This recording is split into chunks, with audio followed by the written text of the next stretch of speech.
കുറച്ച് ദിവസങ്ങളായിട്ട് നോക്കിക്കഴിഞ്ഞാൽ സോഷ്യൽ മീഡിയയിലുണ്ട് ഈ കൃഷ്ണകുമാറിൻ്റെ ഫാമിലിയെക്കുറിച്ചുള്ള സംസാരമാണ് ഭയങ്കരമായിട്ട് പൊയ്ക്കൊണ്ടേയിരിക്കുന്നത്. അതിന് കാരണം എന്താണെന്നറിയാം. അഗാനെയൊക്കെ കുറിച്ചുള്ള ഒരുപാട് കാര്യങ്ങളുണ്ട് ഇപ്പോൾ സോഷ്യൽ മീഡിയ ഭയങ്കര വൈറലായിട്ട് പൊയ്ക്കൊണ്ടേയിരിക്കുകയാണ്. ആ സമയത്തുണ്ട് ഈ കൃഷ്ണകുമാർ ഇതിനെക്കുറിച്ച് എന്തെങ്കിലും കാര്യം പറഞ്ഞുകൊണ്ട് ഒരു വീഡിയോ ഇതുവരെ ഒന്നും ഇട്ടിട്ടില്ലായിരുന്നു. അങ്ങനെ ഇരിക്കുമ്പോഴാണ് ഒരു ഇൻ്റർവ്യൂ ഉണ്ട് ഈ കൃഷ്ണകുമാർ കൊടുത്തിട്ടുണ്ടായിരുന്ന ഒരു ചാനലിൽ. സോ ആ ഇൻ്റർവ്യൂവിൻ്റെ ഇടയിലുണ്ടെങ്കിൽ ഇതിനെക്കുറിച്ചുള്ള കാര്യങ്ങളും പറയുന്നുണ്ട്. താനുണ്ടെങ്കിൽ ഇപ്പോൾ ഒരു നെഗറ്റീവായിട്ടുള്ള കാര്യങ്ങൾ വരുമ്പോഴത്തേക്കുണ്ടെങ്കിൽ അതിനൊരു പോസിറ്റീവായുള്ള രീതിയിലാണ് കാണുന്നത്.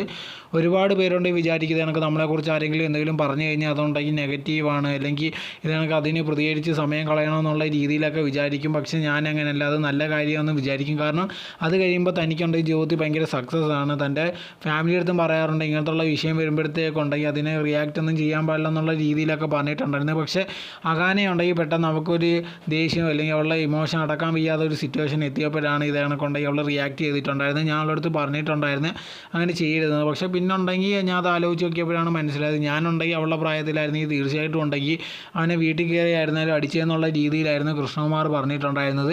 സോ ഇത് കേട്ടതിന് ശേഷം ഉണ്ടെങ്കിൽ എന്തെങ്കിലും ഒരു തെറ്റ് ചെയ്താൽ വീട്ടുകാരെ പറഞ്ഞ് മനസ്സിലാക്കുന്നതിന് പകരമുണ്ടെങ്കിൽ അത് പ്രോത്സാഹിപ്പിക്കുന്ന രീതിയിലാണ് കൃഷ്ണകുമാർ നിൽക്കുന്നതെന്നുള്ള രീതിയിലായി ഒരുപാട് പേര് പറഞ്ഞു തുടങ്ങിയിട്ടുണ്ടായിരുന്നു.